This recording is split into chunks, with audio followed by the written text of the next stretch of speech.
हे guys यार, welcome back to the video. और guys यार, आज की वाली वीडियो बहुत इंपॉर्टेंट है, पूरा देखिएगा क्योंकि आज आपको पता चलेगा कि आज भी मेरा हॉलीडे था और एक हॉलीडे को मैंने कैसे यूज़ किया है। अभी तो खैर पूरा टाइम हो चुका है, ठीक है, मैं यूज़ कर चुका हूँ टाइम, अभी बचा हुआ 6-7 घंटा।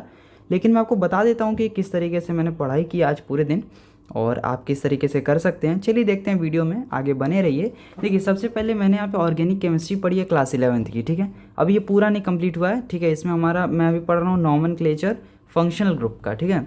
जैसे यहाँ पे अल्कोहल है, ठीक है। सेकंड पेज में देख सकते हैं एल्डिहाइड है, फिर उसी में कीटोन भी है, ठीक है। एल्डिहाइड कीटोन एक साथ है।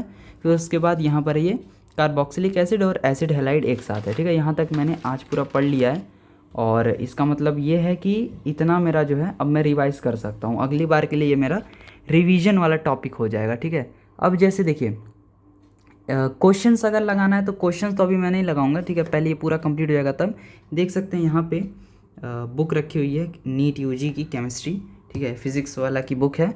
उससे मैं पढ़ूंगा, उससे मैं क्वेश्चन लगाऊंगा। और बुक तो सबसे बेस्ट होती है एनसीईआरटी, जो कि आपको थियरीज़ प्लस मतलब ज़्यादातर इनऑर्गेनिक ऑर्गेनिक के लिए आपको बेस्ट है। एनसीईआरटी आप मस्ट रीड करिए, एनसीईआरटी रीडिंग मस्ट होती है, चाहे आपको कोई भी पार्ट ले लीजिए केमिस्ट्री का, ठीक है।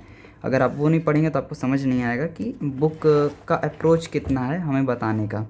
लेक्चर से करिए। देखिए, सबसे बढ़िया लेक्चर आपको अलग सर से अलावा कोई नहीं पढ़ाएगा, या उनके चैनल के अलावा कोई कहीं आपको नहीं मिलेगा। अगर आपको लगता है कोई अच्छा चैनल तो आप जा सकते हैं, लेकिन आई प्रीफर अलग सर, और आई अलोन नॉट एवरीवन, ठीक है। मैं अकेला नहीं, सब लोग साथ में। देखिए, सबसे पहले मैं बताता हूँ, जैसे हमारा कोई भी जैसे टॉपिक होता है, अभी मैं आपको दिखाता हूँ। यूट्यूब पे हम जाते हैं तो यहाँ पे आप लोग ये वाला जो है, ये वाला आप खोलिएगा, ये आपको IUPAC नॉमेनक्लेचर मिलेगा, ठीक है। इसमें आप देख सकते हैं सारे मतलब सारे आपको वीडियोस मिल जाएंगे अलग सर के, ठीक है। जैसे यहाँ पे पहले 3 तो सिंपल नॉमेनक्लेचर पर है, लेकिन इंपॉर्टेंट है, ठीक है। इसमें आपको नए नए टॉपिक्स मिलेंगे। उसके बाद आपका फंक्शनल ग्रुप पर स्टार्ट होता है, यहाँ से मेन पार्ट स्टार्ट है।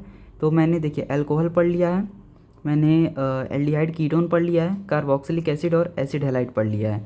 उसके बाद अब मैं मतलब ये हमारा एसिड हैलाइड कंप्लीट हो चुका है। अब मैं स्टार्ट करूँगा naming of acid amide and ether, नहीं ईस्टर, ठीक है। एस्टर कहते हैं, ईस्टर नहीं एस्टर कहते हैं। तो एसिड एमाइड और एस्टर का बचा हुआ है। उसके बाद ये सारे बचे हुए हैं 4 और वीडियोस। तो ये जब हमारा कंप्लीट हो जाएगा तब हम आगे बढ़ेंगे।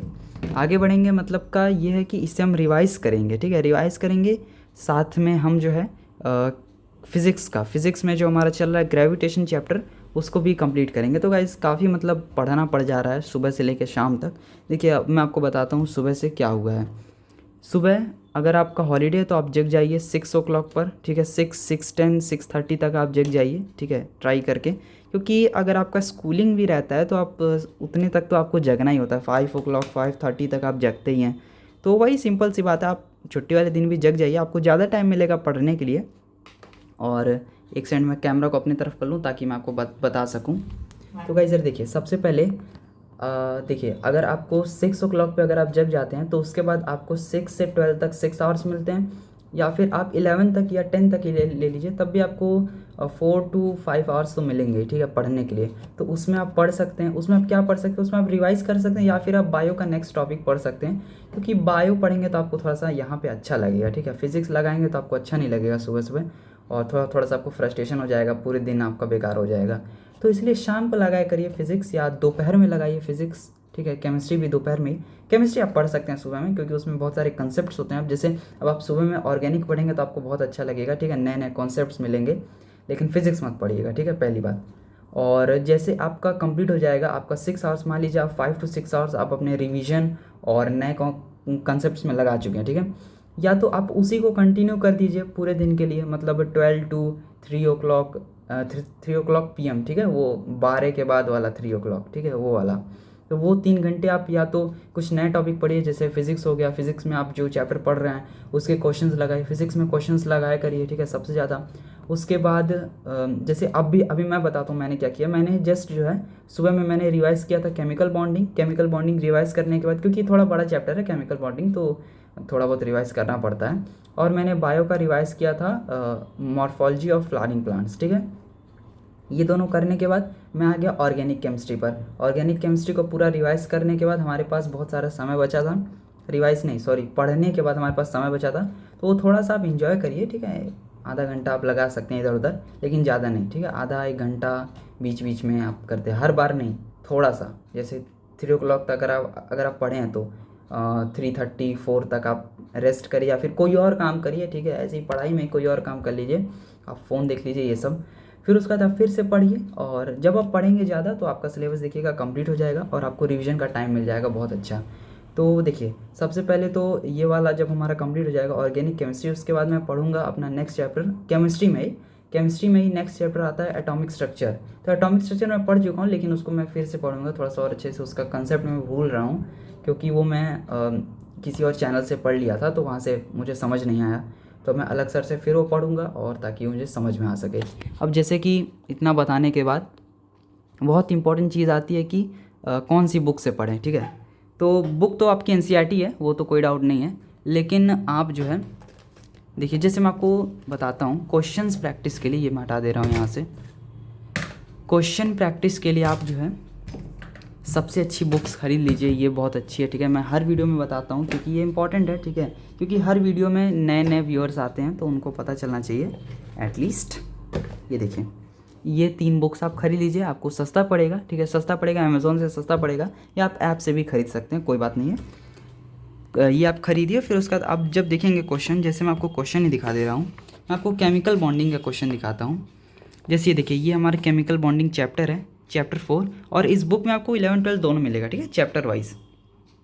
देख लीजिए यहाँ पे केमिकल बॉन्डिंग, तो इसमें मतलब क्वेश्चंस मस्ट रिवाइज क्वेश्चंस भी हैं, तो वो मैं मतलब यहाँ पे देखिए, मैं अभी तो ये केमिकल बॉन्डिंग मैं क्वेश्चन नहीं प्रैक्टिस किया हूँ, मैं एटॉमिक स्ट्रक्चर तक कर चुका हूँ, ठीक है।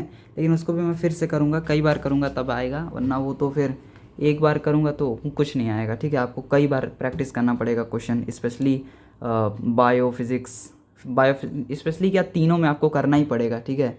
नहीं करेंगे तो नहीं आएगा। और अगर आपको ये इतना समझ में आया तो लाइक कर दीजिए वीडियो को। आगे मैं बताता हूँ बायो से रिलेटेड एक इम्पॉर्टेंट चीज़। जैसे बायो में देखिए, जैसे यहाँ पे ये हमारा एक चैप्टर आता है cell the unit of life, ठीक है। तो cell the unit of life में मैंने जैसे ऐसे क्या ना कि हर पेज पे नोट्स नहीं बनाया, ठीक है। मैंने अलग से पेज ही ले लिया है। देखिए A4 वाला जो पेज होता है ना, ये A4 वाला पेज होता है, ठीक है, स्पायरल में से। तो उस पर मैंने देखिए नोट्स बनाया है पूरा, ठीक है। नोट्स बनाने के बाद मैंने टॉपिक वाइज, ठीक है, टॉपिक वाइज हर पेज में चिपका दिया, जैसे यहाँ पे देख लीजिए। तो अगर इसका PDF चाहिए तो बताइएगा, मैं डाल दूंगा अगले वीडियो के डिस्क्रिप्शन में, क्योंकि आप लोग की भी थोड़ी हेल्प हो जाएगी, ठीक है, इस PDF से। यहाँ देख सकते हैं ये सारी चीज़ें हैं। तो अभी मैं जब इसको अच्छे से पढ़ लूँगा तो मैं क्या करूँगा, इस पेज को जो यहाँ से निकाल दूँगा और इसे वापस से कहीं और लगा दूँगा, ठीक है। यहाँ पे मैं अपना वो छोटा वाला जो होता है ना, ये वाला जैसे मैं लगाता हूँ, ये सारी चीज़ें इस तरह का मैं लगाऊंगा, ताकि थोड़ा इजी पड़ता है पढ़ने में। वो बहुत बड़ा हो जा रहा है, उसको हैंडल करना मुश्किल हो रहा है, तो वो लगा सकते हैं। मतलब आप भी लोग इस तरीके का लगा सकते हैं, मेरा कहने का ये मतलब है कि आप लोग ये लगाइएगा। नोट्स आप बायो के लिए अलग से मत बनाइए स्पायरल कॉपी में, आप ऐसा ही बुक में लिख लीजिए, इंपॉर्टेंट है। नोट्स का मतलब ये है कि फ्लो चार्ट्स एंड डायग्राम्स, आप पूरा वो पैराग्राफ मत कॉपी करिएगा। तो ये होता है हमारा बायो का डिस्कशन ओवर। और ऐसे ही रहा मेरा पूरा दिन आज का। बहुत कह सकते हैं इंटरेस्टिंग तो नहीं था, क्योंकि इंटरेस्टिंग क्या ही रहेगा यार, जब वही हमें फिर से पढ़ना है। इंटरेस्टिंग तब होता है जब हम थोड़े से अच्छे चैप्टर पढ़ते हैं। अब देखिए, जैसे ऑर्गेनिक बहुत अच्छा चैप्टर है, ये थोड़ा इंटरेस्टिंग चैप्टर है। फिजिक्स में वही सारे चैप्टर्स जैसे कि वर्क, पावर, एनर्जी, ग्रेविटेशन, वो सारे बहुत बोरिंग चैप्टर हैं। आपका फ्लूइड प्रेशर वाला चैप्टर ईजी है, इलास्टिसिटी ईजी है, ठीक है। वेक्टर आपका ईजी है, इंपॉर्टेंट भी है, वो तो बहुत इंपॉर्टेंट है, वेक्टर ही आपका बेस है और सारे चैप्टर का। तो वो सारी चीज़ें आपको पढ़ने में मज़ा आएगा, लेकिन ग्रेविटेशन मुझे नहीं लग रहा है अच्छा लगेगा। फिर एक और चीज़ इंपॉर्टेंट है, मैं आपको दिखाता हूँ। जैसे ये अब केमिस्ट्री क्या करते हैं ना, कुछ लोग बुक नहीं रीड करते हैं, लेकिन बुक आप रीड किया करिए। मैं आपको दिखा दे रहा हूँ कि किस तरीके से। जैसे अभी मैंने बहुत दिन पहले, मतलब बहुत दिन क्या, 1 हफ्ते पहले मैंने रीड किया है ये पूरा चैप्टर। तो जैसे यहाँ पे देख लीजिए मैंने किस तरीके से रीड किया है। जो चीज़ें मुझे लगा हाँ इंपॉर्टेंट है वो मैंने हाईलाइट कर दिया। अब इसमें देखिए बहुत सारी चीज़ें आपको अंडरलाइन दिखेंगी, सब नहीं है जिस पे स्टार बना हुआ बस वही वाला। मेरी आदत है कि मैं लिखते लिखते पूरा ऐसे अंडरलाइन करते चलता हूँ, ठीक है।